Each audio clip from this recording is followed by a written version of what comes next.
Welcome to the Society Pod, a podcast for entrepreneurs, marketers, and leaders. Here's your host, Jessica Yarmy.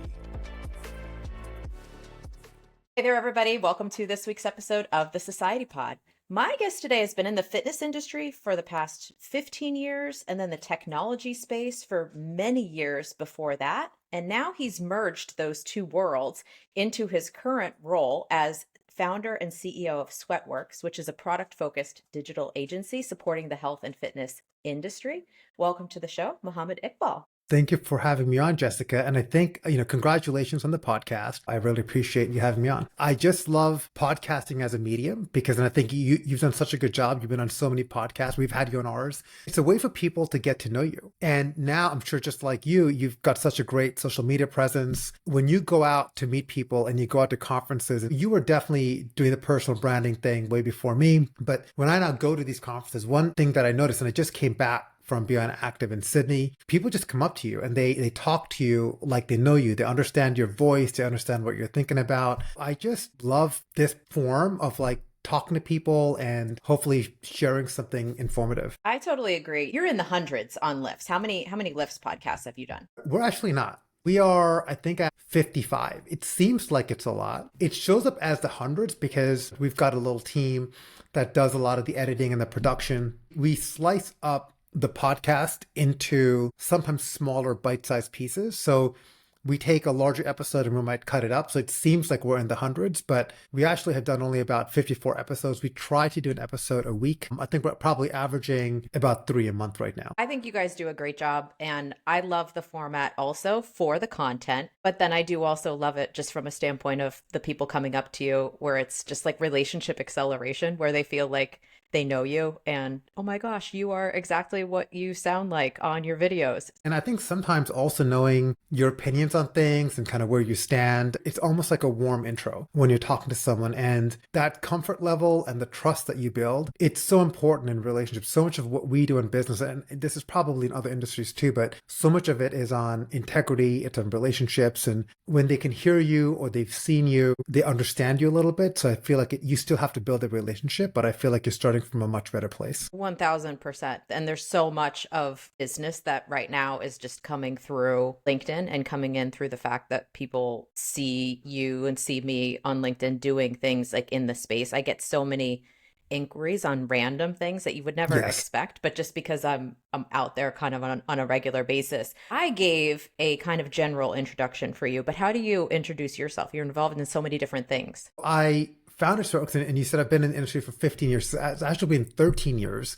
And I'm often surrounded by people who've been around it for much longer than I have. I love kind of being around industry leaders and mentors, and there's so much to learn from. And I think our industry is a little bit nuanced because on one hand, I'm in technology, which is so fast moving, and we're like reinventing ourselves, sometimes twice a year. On the other hand, fitness and health is so personal. It's not something that you turn on a dime. A lot of it is built on trust and relationships and motivation. And a lot of those levers and what it takes to get people to move, do the thing, coach people, those are skills that you learn over time. So I'm still learning from some incredible people who've been doing the thing for 20 years or more. In fact, my podcast co-host, Matthew Janusek, he was basically born into the industry. So he's been in it forever. So every time I talk, or even on the podcast, we have all of these guests, I actually learn a lot from every episode. So what I do today is a few things. One, I think my primary focus is an agency which I run called Sweatworks. We were founded 13 years ago. We are predominantly used to build digital products, to work on strategy, road mapping as it relates to technology. So think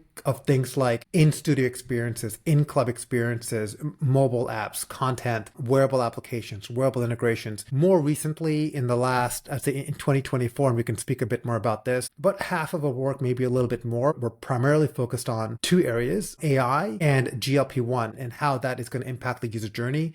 We've also done quite a bit of work on wearable integration and how to kind of contextualize wearable data coming in. So a lot of companies use us to kind of extend or supplement their team. And we work with hardware manufacturers like Core Health and Fitness, iFit, and others. We work with studio brands like SoulCycle and Orange Theory. We work with big box gyms like Lifetime Fitness and Crunch, and also healthcare companies as well. There is like a ton to dig through there, but you're hitting on like all of the important things that are going on in the industry right now. I know you were just out in Australia for, what was that?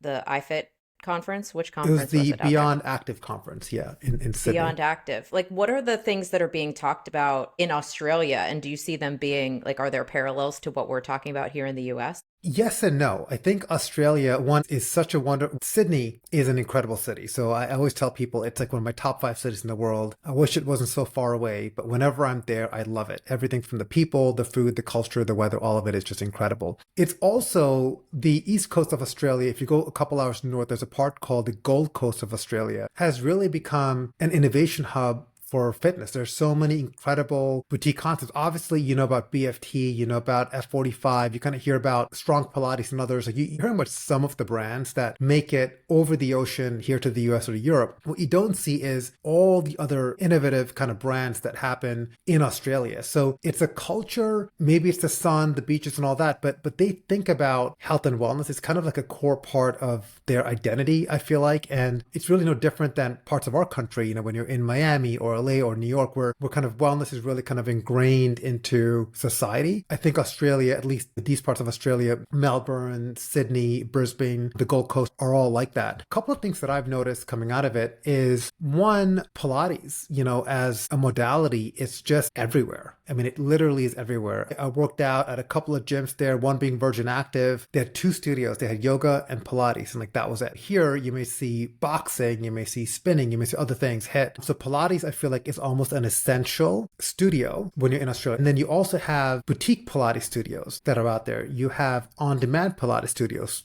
that are out there. There are so many different Pilates brands. So that was really interesting to see. I think the other one is, you know, I've seen this kind of evolution of newer boutique concepts and wellness concepts come up. And we have examples of it, you know, here, like Remedy Place and others, or gyms adding recovery solutions. They've kind of tried to mainstream it a little bit. So there's this really interesting gym called Total Fusion. It's this incredible, beautiful facility. It's a bit like Equinox meets Remedy Place meets Lifetime is the best way I could explain it. And it's a lot more affordable than the same services that we could see over here. So I think they take wellness and recovery to heart. So that's an interesting trend that I see. And then I'm also seeing, you know, experiential boutique. Like, so they take boutique fitness very seriously. There's an interesting operator where they essentially built 4 boutique studios in a club. And you see some of that here, like Club Studio as an example. The LA Fitness sister company is doing that. There are, you know, other gyms that are building a studio in a studio, but they place such a focus on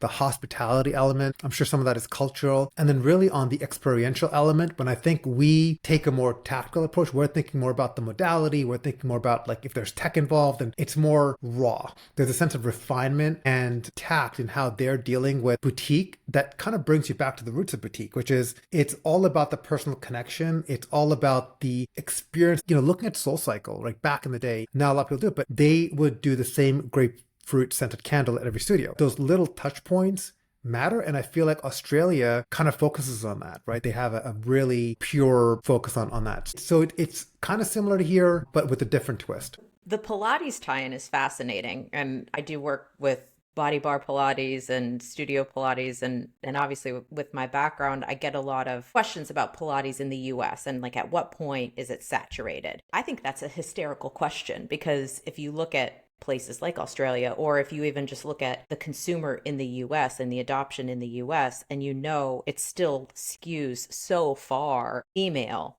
but yet you see LeBron, Tom Brady, Ronaldo, like all of these top male athletes using Pilates, and you know it's just a matter of time before that trickles to the everyday consumer. We're scratching the surface, and the ClassPass data comes out of like most utilized modality is Pilates. It's just going to continue. And the fact that like you saw that over there, we're lagging behind places like Australia in terms of usage and adoption, especially by male consumers. There's so much that is happening. I think first there's a trend towards easier, more feel-good workouts, and knowing that easier workouts and the feel-good workouts are actually better for your health. They're better for your physique. They're better for everything, right? So you don't need to break yourself 7 days a week in order to look good, to feel good, and to get the best benefit. Working out is one of the things where doing more does not always equal to better health outcomes. Now, you may say, I'm training for an Ironman, I need to put in 12 to 14 hours a week of training,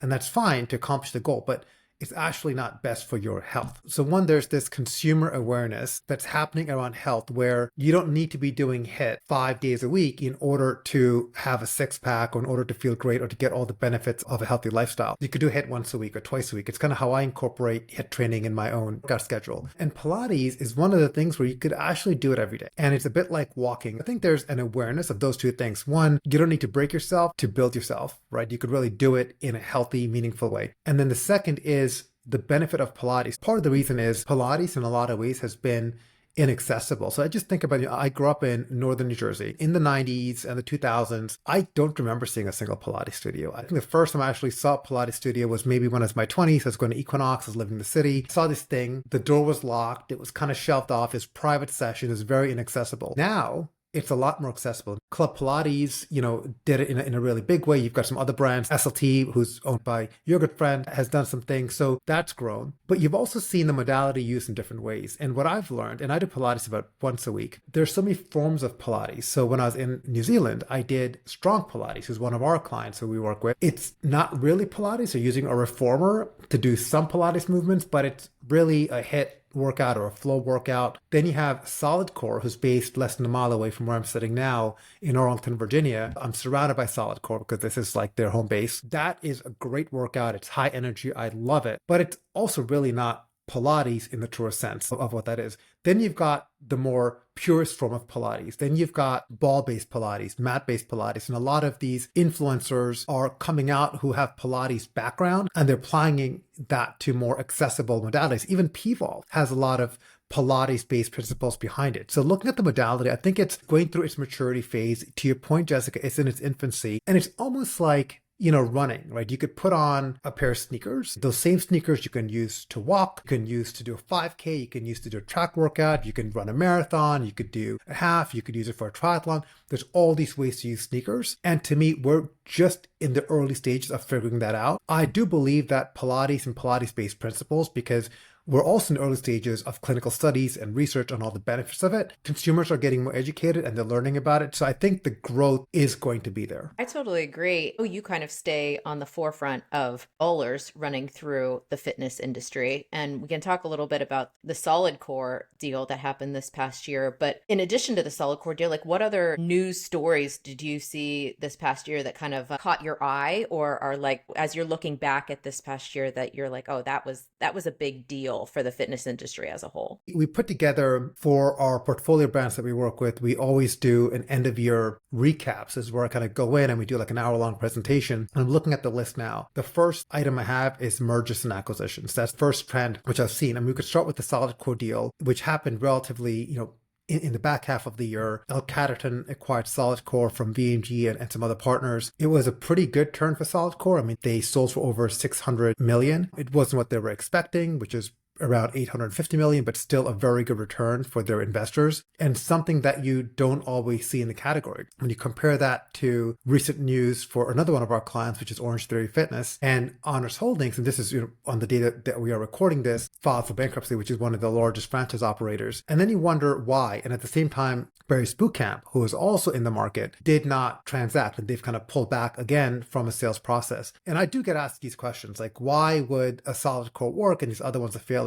And I think it comes down to business fundamentals, and some of it is really pragmatic. So you think about Solid Core as a store or as a single unit. Typically, it's run by one person, maybe two. When you go into the class, they lock the door, they close the door, which keeps people in, obviously, but also everyone knows it's in class right now. If you need to be helped when class is over, I will come out. It is a very small square footage. It's about 2,000 square feet on average. So the classes always feel full, and they are full. And it's also easier to find the locations in which to put them, right? It's not like thinking about a Soul Cycle where you have 50 to 70 bikes, depending on where you are. You've got to have big bathrooms. You're spending all this time on amenities and lockers and all of that. They've got a simple model. They can execute fast. They can grow fast. And you just feel great after the workout. I can tell you the Solid Core Studio by my house has classes starting as early as 5 a.m. They're full throughout the day, right? And they're all day. all day long. So the other thing that SolidCore's done is, yes, they have great instructors, but they haven't featured specific instructors. So it's kind of hard to say, like, if we think about other brands like SoulCycle, so much of their growth was driven by these, rock star instructors that were getting paid a lot, that were really kind of focused, that were featured, and people would follow them. And then you had the regular Soul and Super Soul. So you kind of built all of these gates. SolidCore said, hey, we're going to give you great instructors. We're going to have a good training program. It's going to be a modality that is relatively simple to pick up, and you're going to just feel the burn. You're going to feel great when you do it. Compare that to a Barry's Bootcamp, right? A Barry's Bootcamp, one, is a much larger footprint. It's expensive to get the studio up and running. They have the Red Room, which looks great, and you look great in it. But if you look at their marketing and you look at how they're positioning it, you might feel intimidated going into a Barry's Bootcamp. You might think that the instructor's going to be ripped. Everyone in class takes off their shirt, and then there's some strength component, and every day is a little bit different. Where do you start? So there's complexity to it. There's the size of the studio. It's expensive to open. It's expensive to run. You can't just run Barry's Bootcamp with one person. There's the equipment maintenance. So you look at all the things. And I think Orange Theory, same thing. And both Orange Theory and Barry's Bootcamp are hit focused. So when you're looking at where the growth's coming from, the reality is more people, I would think, are doing fitness today more than they were yesterday. You've got a population coming up in Gen Z that is spending a bigger share of their wallet on health and fitness. And there's also more awareness, and they're posting about it. And there is an idea of they want to feel good. There's a larger portion of them than we were in that same age group. But at the same time, I don't know if HIIT is necessarily in. And so I think it's the modality for SolidCore. But people that are in the industry and outside of the industry, sometimes we tend to look at things, very insular with tunnel visions. They may look at Peloton and say, because Peloton's having all these issues, all of connected fitness and home fitness is not doing well. That's not really true.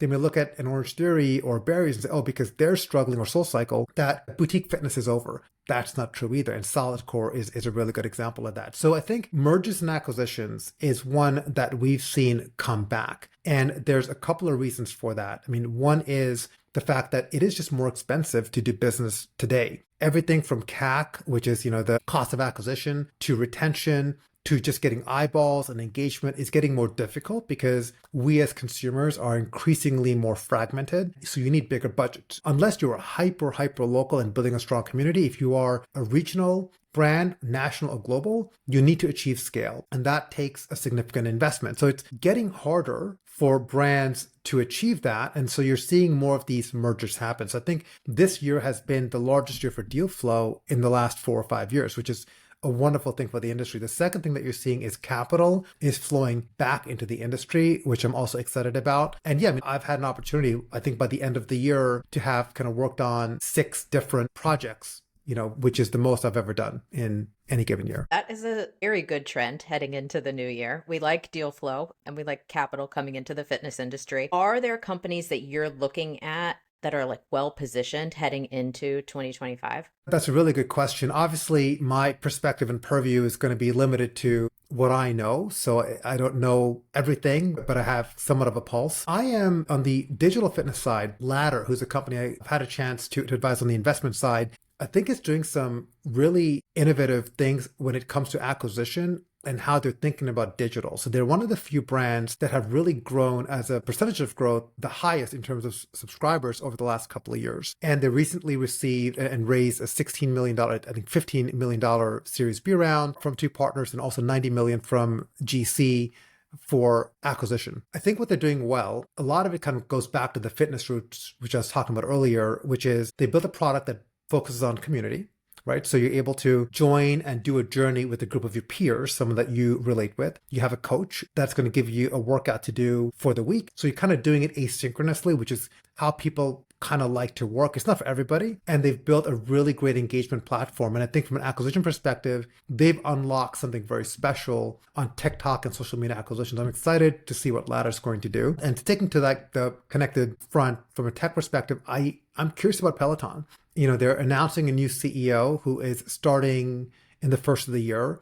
I think they've reset their expectations. Like a lot of it, home fitness has been around since the time of the Greeks. It's not going away. It's not dead, but it's really what is the expectation? What is that market? And what's the kind of right product to serve? I'm really excited to see what Peloton has done. They've shipped out more products this year compared to the last few years. The other one I would say is I'm excited about wearables in general and the investment going into wearable industry. One of the things I'm looking forward to in 25, as we're building this consumer health layer, wearables are going to play an integral role in us doing that. So you just look at companies like Aura and Apple and Whoop and all the things that they're doing to nudge more towards healthcare, or at least being able to identify symptoms. And so much of healthcare, I believe, is going to be moved into the house over the next 5 to 10 years. It's going to be in your home where you will be able to do diagnostics and even get prescriptions coming home and all of that. So that's a good one. On the big box gyms, one thing that I'm kind of looking at is this HVLP 2.0 space. So I think we've seen this tremendous rise of the Planet Fitness of the world, the Crunch Fitness of the world, which we can call HVLP 1.0. Blink Fitness is another one who just got acquired by Pure. But HVLP 2.0, it's this gap between the mid-tier clubs and the low-price clubs. So I'm excited about brands like EOS Fitness and Choose Fitness and Am Fitness down in Florida, One Life, which is here in the DC area, because they've kind of struck the right chord on pricing, which is they're between $20 and $50 a month, and services where they're offering you a ton of value from classes and training and pools in some cases, all the things. And I think it's that right bucket where consumers, because we're willing to spend a bigger share of our wallet on our wellness, are okay paying $15 more a month to get a bit more premium. And a lot of these places also offer recovery stations and all the things. So I'm excited to see what happens with that particular space as well. Do you have an announcement to make regarding you being chosen as the Peloton CEO? I've bugged you about this before. You are the perfect person to reset that brand and lead it into profitability. I appreciate that. There are a lot of people smarter than me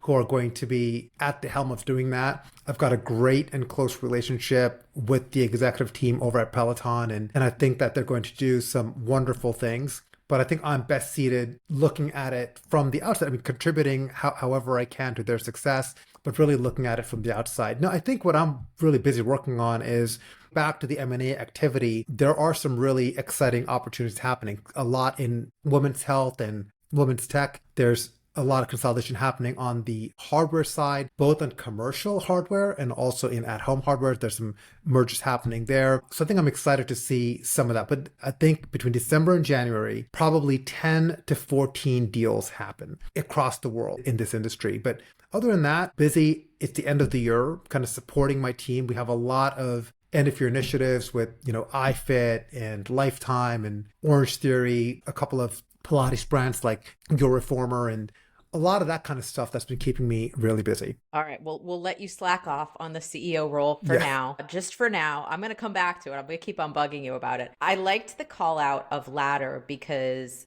I think their marketing is great. And they've clearly unlocked a lot of momentum on TikTok. They do a lot in the influencer space. And I think they're just aligned with the strength training trend, whether it's GLP-1 related or whether it's continuation of a trend we saw previously. I think strength training, people are coming back to strength training now, maybe even more so than in previous years. Are you seeing the same thing from your side? Yeah, absolutely. I think this is the second wave of strength training, I think, in the last 20 years. The first wave, I would argue, is really CrossFit and what Greg Glassman did in the late 2000s, all through the 2010s with bringing Olympic lifting into the mainstream. Really, CrossFit has a lot to be credited for that happening, even though you might disagree with this concept of moving weights faster, moving heavy weights faster, right? But still think the idea of women and men doing snatches, doing deadlifts, a lot of that kind of originated from the CrossFit space. It was viewed as being more of a pure bodybuilding kind of thing to do. Now we're seeing the second phase, which is, okay, great. So we know that there are some benefits because you could be healthy and strong by doing that. But now we're understanding the health benefits, and consumers, the average consumer, even the person who's not a CrossFitter and is all bought into the CrossFit lifestyle or the lifting lifestyle, just average wellness consumers who want to work out for 20 minutes every day, and that's all that they will do, is understanding that those 20 minutes are actually really effective when you spend it on strength. And maybe you lift, even if it's just 3 times a week, that the benefits in how you feel, in how it prevents you from injury, in how it makes your cardio better, if that's what you're into, I think people are learning that. So I think Ladder is one of those products that is at the right place at the right time and understands the consumer. And you talked about how well they have leveraged influencer marketing, especially on TikTok. I think it's important for us because health and fitness in a lot of ways has never changed in 10,000 years. You've got to move more. You've got to eat, cleaner processed foods, and you've got to drink a lot of water. Those simple principles and sleep. Those simple principles have stayed true for as long as humans have been around. Those have not changed. So we tend to, I think, get sticky and stubborn in our ways when we're thinking about our businesses, when really you should be able to adapt. They should be pliable. And you should say, okay, consumers have evolved. How do I reach them? How do I change my strategy? How do I change my product to reach the modern consumer? Ladder has figured that out. Yeah, their most recent campaign kind of going head to head with Peloton, or kind of calling out Peloton, and saying like, we are the better strength training app. They just did a very good job executing it, and executing it with people who look like you and me. It's not like aspirational instructor style person that they're using in their campaigns, but they're using an everyday kind of person, which I think is the right approach to get a broad, everyday kind of audience. Well, Jessica, I think you're aspirational. And Mo, I think you're aspirational. So. I agree. I think and that was a fun thing that they did, right? So they're basically saying that Peloton, copied their app. I can neither, confirm or comment on how that thing went down, but there's no legal lawsuits going back and forth. But I think flattery is imitation is the best form of flattery. You've seen Ultra Human, really take a lot of what Aura's done well. You've seen, Echelon take a lot of what Peloton's done well. So when you have an industry leader and you have success, obviously someone is going to come and try to emulate that success and try to do it a little bit better than how you did it. That's just how any industry works. So it's fun. And I think that the awareness that they're creating, and specifically they were targeting the Peloton Strength app, which is, in its infancy, and I've had a chance to use it a few times and it's okay. But I think that's positive. That's positive noise. Yeah, no, I totally agree.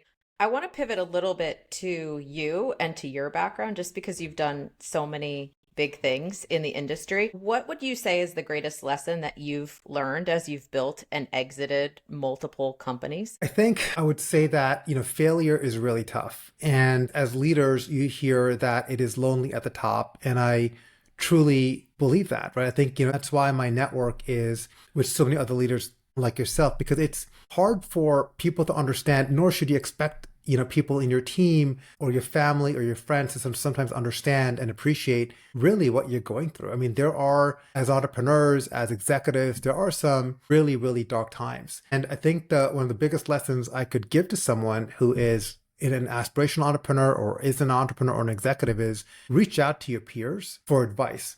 And don't look for validation, right? If you're looking for a lot of high fives and thanks and validation in what you're doing, you're not going to get it, right? You're going to have the problems coming to you, and then pick another industry, go work for someone and have them give you those validations.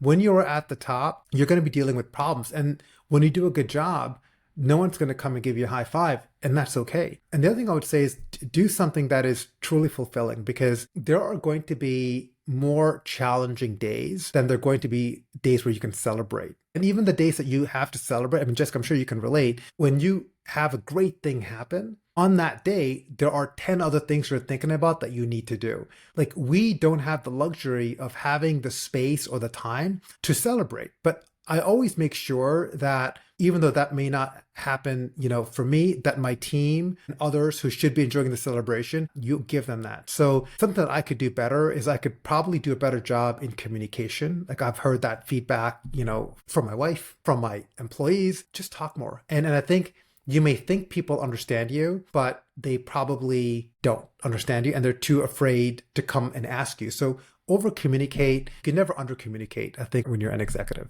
And you communicate through the good and the bad. And yes. And you realize that being in a bad spot or being in a down season is all part of it. Working through fails is all part of it. And I think the teams need to hear that from you for sure. I think they do. And, I always believe that failure is the building block of success. And you've got to fail a lot to build a wall. That's a lot of bricks and a lot of failures just to have one wall. Don't give up. At the same time, you need to also know when to walk away. If something isn't working, it could be an employee, could be an executive, it could be an idea, it could be whatever that is. You've got to know when to cut loose. And sometimes as entrepreneurs, especially if it's your idea, you kind of want to hang on to that thing or that person because you truly believe in them probably longer than you should. And that is, for me at least, one of the hardest things to do. That is gold advice, really, because you get attached to your little baby projects and you get attached to your vision for what they should be. As I'm going into 2025, I'm definitely looking at like, let me get really